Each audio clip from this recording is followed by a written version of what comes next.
पहले सुंदरवन जंगल में दो शेर रहते थे, शेर खान और गब्बर खान। ये बस नाम के सगे थे, खून का रिश्ता था, लेकिन दिलों में जंग छिड़ी थी। एक तरफ था न्यायप्रिय, मेहनती और दूरदर्शी राजा शेर खान, और दूसरी तरफ था लालच और अहंकार में डूबा गब्बर खान। सुन लो सुंदरवन के सभी जीव जंतु, यह इलाका शेर खान का है और यहाँ के नियम भी शेर खान के होंगे। बरसों से यही रिवाज है कि मांसाहारी जीव शिकार करें तो केवल बूढ़े और अशक्त जानवरों का करें। कभी भी जवान और सक्षम जीव पर पंजा उठाने की भूल मत करना, वरना सजा ऐसी मिलेगी कि आने वाली पीढ़ियां भी याद रखेंगी। हमारा जंगल तभी फल फूल सकता है जब हर प्रजाति सुरक्षित हो। महाराज, मैं हूँ बंटी चूहा। अगर मेरी बात सुनने की इजाजत दे तो मैं कुछ बोलूं? कही बंटी चूहा, कहना क्या चाहते हैं आप, खुलकर बताइए। महाराज, शाकाहारी जीवों की हालत दिन ब दिन खराब होती जा रही है। जंगल की जो जमीन अनाज उगाने लायक थी, उस पर तो आपके भाई गब्बर खान का कब्जा है। बाकी जमीन इतनी बंजर है कि चाहे जितनी मेहनत करें, पेट भरने लायक अनाज नहीं मिलता। महाराज, आज तो किसी तरह गुजर बसर हो रही है, लेकिन आने वाले दिनों में भूख हमारा सबसे बड़ा दुश्मन होगी। बंटी, तुम्हारी बात गंभीर है, लेकिन हर मुद्दे का हल एक ही दिन में नहीं निकलता। आज के लिए इतना कहता हूँ, जितना है उसमें सब गुजारा करो। कल का सूरज नई उम्मीद लेकर आएगा। हम इस पर विचार करेंगे और कोई भी अन्याय, चाहे वो मेरा भाई ही क्यों ना करे, बर्दाश्त नहीं होगा। शेर खान इतना बोलकर चला जाता है और उधर गब्बर खान क्यों रे भेड़िया, इस बार जनगणना का क्या हाल है? कितने शाकाहारी जीव बचे हैं मेरे इलाके में? महाराज, बस एक ही परिवार बचा है, मेमना रानी और उसका छोटा बच्चा। बाकी तो आपके शिकार में सब खत्म हो गए। सिर्फ 1 महीने में ही आपके इलाके में शिकार ढूंढना भी मुश्किल हो जाएगा। ये क्या बोल रहा है तू? अगर शिकार ही नहीं रहेगा तो हम खाएंगे क्या? भूखे मर जाएं क्या हम? महाराज, यही तो आपको पहले सोचना चाहिए था। जब से आप राजा बने हैं, आपने इतनी बेरहम शिकारी की है कि गिनने के लिए उंगलियां कम पड़ जाएं। अब हालत यह है कि आखिरी बचा शिकार भी आपके बड़े भाई के इलाके में भाग गया है। भागेगा कहा? शिकार मेरा है, चाहे वो भाई के इलाके में क्यों ना चला जाए। आज चाहे आसमान टूट पड़े, मैं उस मेमना रानी को खाकर ही दम लूंगा। चल भेड़िया, मेरे साथ। इतना बोलकर दोनों मेमना के पास जाने लगते हैं।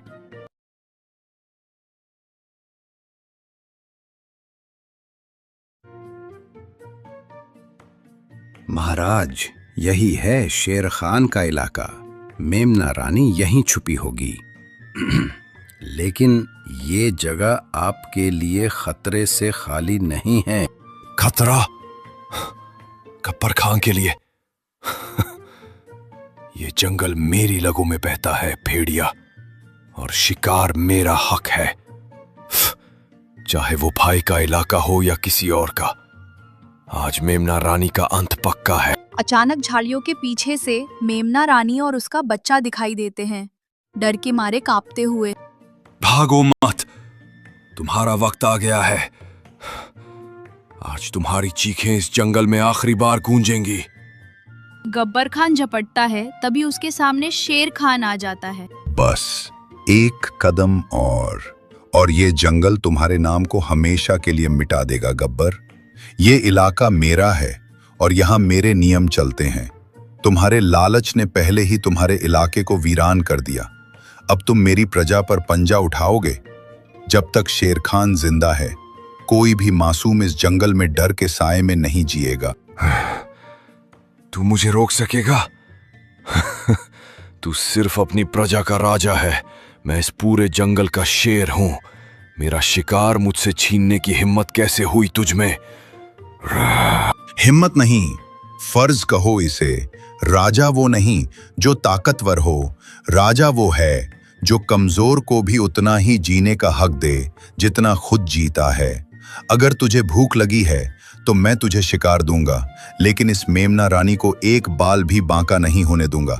ठीक है भाई, आज तेरे इलाके का कानून मान लेता हूं, लेकिन याद रख, जंगल के हर कोने में तू नहीं होगा, और जब मैं अकेला शिकार देखूंगा कोई नहीं आएगा उसे बचाने।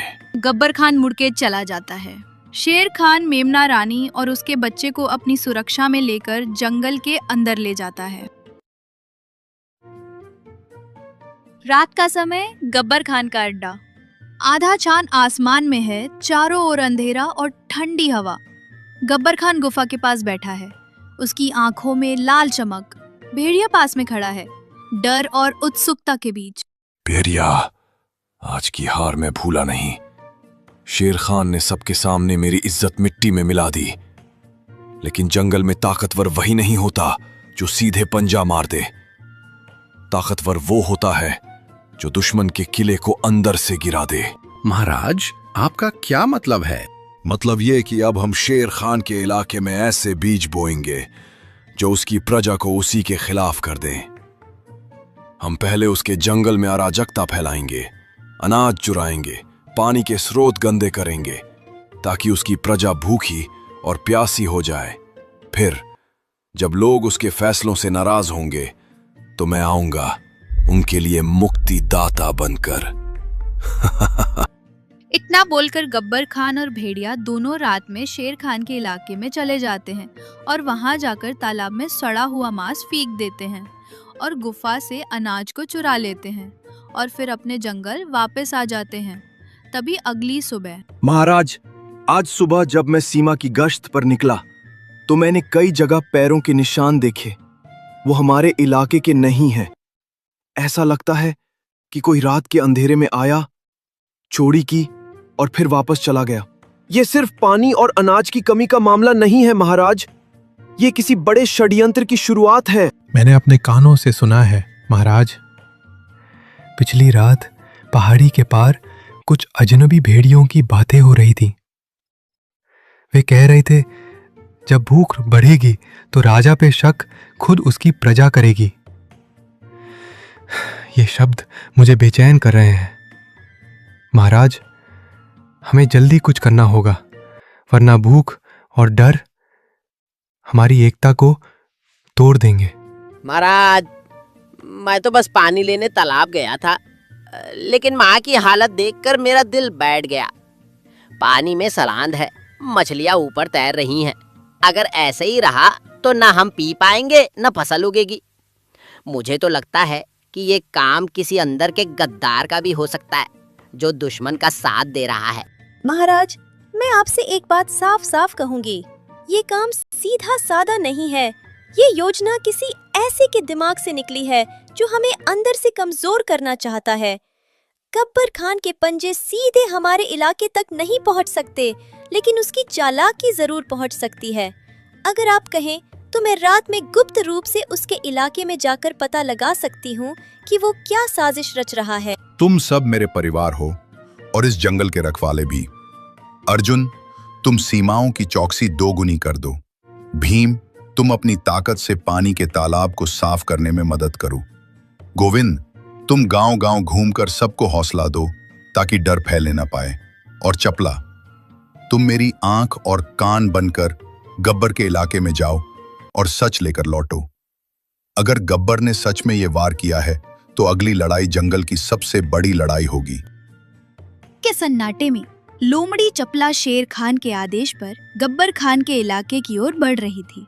उसके हल्के हल्के कदम सूखी पत्तियों को भी आवाज नहीं करने देते थे।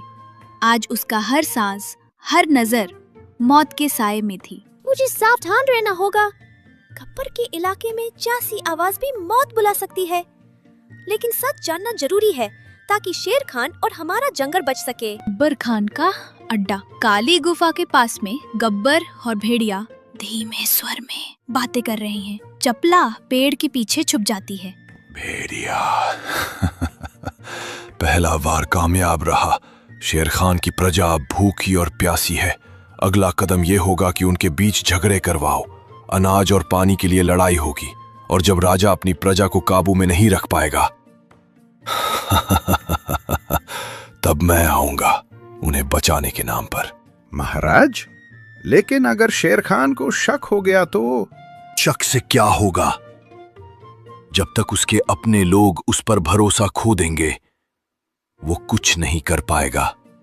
याद रख भेड़िया, शेर को हराने के लिए उसके पंजे नहीं, उसके दिल पर वार करो। चपला ये सुनकर हैरान रह जाती है। उसके कान खड़े हो जाते हैं, लेकिन तभी पास में एक सूखी टहनी टूट जाती है और हल्की सी आवाज गूंजती है। महाराज, कुछ आवाज आई। कौन है वहां? चपला तेजी से झाड़ियों में से निकलकर अंधेरे में गायब हो जाती है। गब्बर और भेड़िया उसका पीछा करने की कोशिश करते हैं, लेकिन वो लोमड़ी की फुर्ती से बच निकलती है। और अगली सुबह। महाराज, मैंने सब सुन लिया है। गब्बर खान हमारी प्रजा को आपसे अलग करना चाहता है। वो भूख, प्यास और झगड़े फैलाकर आपको कमजोर बनाना चाहता है और फिर खुद राजा बनना चाहता है। तो अब समय आ गया है गब्बर की चाल का जवाब उसी की चाल से देने का। हम उसकी सोच से तेज चलेंगे और जंगल को बचाने के लिए हर कीमत चुकाएंगे। चपला लोमड़ी की खबर ने पूरे दरबार में आग लगा दी। अब शेर खान के सामने सिर्फ एक रास्ता था, एक ऐसी योजना बनाना जिसमें गब्बर खान की चाल नाकाम हो और जंगल की एकता वापस लौट आए। सुनो मेरे साथियों, आज हम सिर्फ अपनी हुकूमत नहीं बल्कि पूरे जंगल का भविष्य बचाने जा रहे हैं। गब्बर खान ने सोचा कि वो भूख और डर फैलाकर हमें तोड़ देगा, लेकिन वो भूल गया कि एकजुट जंगल को कोई नहीं तोड़ सकता। अर्जुन घोड़ा, तुम्हारी रफ्तार पूरे जंगल में सबसे तेज है। तुम सीमा पार गब्बर के इलाके के चारों ओर गश्त करोगे और अगर उसकी कोई टुकड़ी हमारी तरफ बढ़े तो तुरंत खबर लाओगे। महाराज, जब तक मेरे पैर में जान है, कोई दुश्मन इस तरफ नहीं आ पाएगा। भीम हाथी, तुम्हारी ताकत हमारी ढाल होगी। तुम अनाज के भंडार के पास रहोगे ताकि गब्बर का कोई आदमी चोरी ना कर सके। महाराज, मेरी मौजूदगी में अनाज का एक दाना भी इधर उधर नहीं होगा। गोविंद गधा, लोग तुम्हें कम आंकते हैं, लेकिन तुम्हारी याददाश्त और सहन शक्ति सबसे बड़ी ताकत है। तुम जंगल के हर घर जाओगे और सबको समझाओगे कि गब्बर की अफवाहों पर भरोसा ना करें। महाराज, जब तक मेरी आवाज पहुंचेगी, कोई भी अपने राजा पर भरोसा खोएगा नहीं। पंथी चूहा, तुम्हारा कद छोटा है लेकिन काम बड़ा। तुम गब्बर के अड्डे के अंदर घुसकर उसकी खाने पीने की चीजें कुतर दोगे ताकि उसकी टोली कमजोर हो जाए। समझ जाइए महाराज, अब गब्बर को दांत दिखाने से पहले दांत साफ करने पड़ेंगे। और चपला, तुम्हारा काम सबसे मुश्किल है। तुम गब्बर के बीच फूट डालोगी। भेड़िए को यकीन दिलाओ कि गब्बर उसे धोखा देने वाला है और जब उनके बीच लड़ाई होगी हम वार करेंगे। महाराज, गब्बर को नहीं पता कि खेल अभी शुरू हुआ है। योजना बन चुकी थी। अब ये सिर्फ ताकत की लड़ाई नहीं थी, ये थी दिमाग, हिम्मत और एकता की परीक्षा। जंगल की सांसें तेज हो चुकी थी क्योंकि गब्बर खान को खबर तक नहीं थी कि शेर खान ने मोर्चा संभाल लिया है। भेड़िए, आज मेमना मेरे पंजे से नहीं बच पाएगा। जो भी सामने आए उसे रौंद देना। महाराज, रास्ता साफ है, लेकिन लगता है कोई हमें देख रहा है। कुछ भी नहीं होगा अब होगी तो सिर्फ मौत, वो भी शेर खान की। चलो। चलो, पहले उसके सूखे मांस के बोरे में छेद कर देता हूं, फिर उसके पानी के घड़े में भी। अब देखता हूं कितने दिन ताकत में रहता है। इधर हाथी और लोमड़ी गब्बर खान के सामने आ जाता है। रास्ता बंद है। अगर एक कदम भी आगे बढ़ाया तो सीधा आसमान में उछाल दूंगा। हज्जा हाथी, वरना तेरे कान फाड़ दूंगा। कोशिश करके देख ले। हाँ, भेड़िए, सुना है गब्बर खान तुम्हारे हिस्से का शिकार खुद खाने वाला है। तुम उसके लिए सिर्फ नौकर हो। क्या वो मुझे धोखा देगा? सोच ले। अभी मेमना तेरे पंजे में आ सकता है, वरना गब्बर सब खा जाएगा। महाराज शेर खान, गब्बर जंगल में प्रवेश कर चुका है।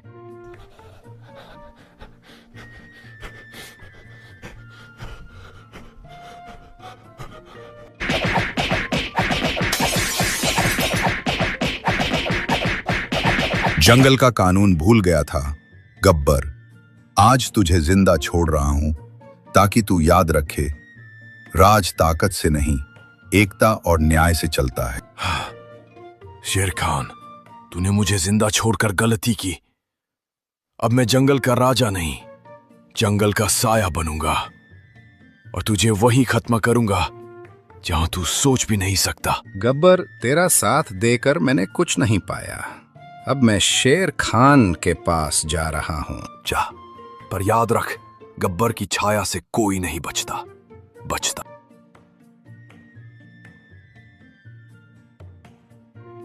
इस जंगल में कोई भी राजा नहीं है। राजा सिर्फ न्याय है, और न्याय कहता है जो प्रकृति से विश्वासघात करे उसकी जगह यहां नहीं। तो दोस्तों, इस तरह शेर खान गब्बर खान को एक और जिंदगी जीने का मौका देता है और फिर सुंदरवन फिर से शांत हो गया। मेमना रानी अब बड़ी होकर जंगल की रक्षक बनी। बंटी, चपला, अर्जुन और भीम सब अपने अपने काम में लग गए।